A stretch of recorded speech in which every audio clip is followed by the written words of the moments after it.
ini punya ujung-ujung yang menurut gue ini membatasi dia kebukanya nggak bisa lebar-lebar banget. Setuju nggak? Mungkin maksimal ini bisa digunain buat 2 orang, ya nggak? Tapi idealnya ini buat 1 orang, oke? Dan struktur payung itu sendiri ya dia ada kainnya, ya kan? Yang bisa buat nutupnya ditambah kerangkanya, jadi dia perfect tuh circle-nya, ya kan? Dan gak lupa sama gagangnya buat pegangan kita. Nah, insight yang mau gue ambil di sini adalah kita masuk ke bagian kedua. Jadi yang mau gue ceritain adalah payung struktur, ya kan? Jadi ngomongin leadership, tema gue dari awal tahun itu nggak lepas kalau lu mainnya tuh kayak lebih dari 1 orang, misalnya 5 orang, 10 orang, bahkan kalau lebih dari itu, lu wajib banget punya struktur. Kenapa? Karena itu akan ya fungsinya sama kayak payung tadi. Kalau misalnya ada, misalnya sebagai contoh ya, lu jadi leadernya, terus lu mungkin punya kayak direkturnya atau manajernya, terus di bawah manajernya ada anggotanya yang buat bantu jalaninnya. Nah, setiap player itu punya payung sendiri. Nah, relate nih kan.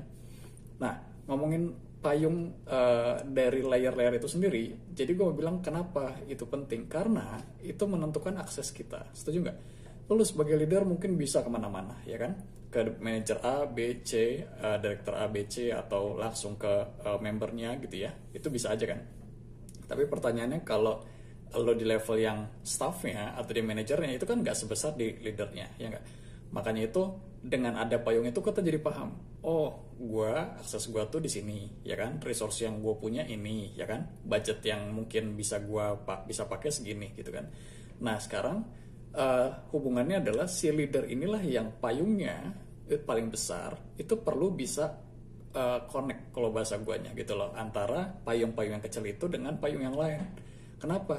Karena ini menurut gue kita udah bisa masuk ke bagian analisis ya. Jadi kalau leader yang bagus itu dia bisa tahu, oh yang ini limitnya di sini, yang ini lebihnya di sini. Dan kalau gue jadi leader itu gue bisa transfer sehingga ya target-target yang gue bikin tuh bisa dilaksanakan dengan baik dari function manapun gitu. Dan istilahnya itu adalah bird eye ya. Jadi bird eye itu kayak lo bisa ngelihat dari titik yang agak tinggi dan lo bisa lihat tadi sekali lagi mana yang lo perluin, kira-kira kayak gitu. Nah, terus udah gitu ini pengalaman gue pernah jadi staff atau pelaksana, dan realnya tadi yang bisa gue lakuin adalah menerima disposisi dan gue ngerjainnya kadang sendiri, misalnya bikin report, kadang tim. Pada saat gue bikin report, kalau gue nggak tahu, kebetulan di gue sistemnya ada ketua tim ya, gue minta tolong sama ketua tim ini gitu ya. Misalnya gue minta datanya, gue perlu cari datanya mungkin dari unit lain, kira-kira seperti itu, ya kan? Dan tadi siapa nih yang mengaccept atau yang ACC nih rencana gue ini? Ya leadernya. Ya, bisa disebut manajernya atau direkturnya gitu ya. Tadi melalui layer-layer yang ada ya, kayak ketua tim dan yang lainnya. Kira-kira kayak gitu. Sekali lagi, struktur itu memang membatasi, ya kan? Tapi gue mau bilang walaupun terbatas, kita bisa tetap kualitas, tetap kelas dengan cara tadi leadernya harus main banget connect antara payung-payung yang kecil tadi ke payung yang lebih besar gitu ya.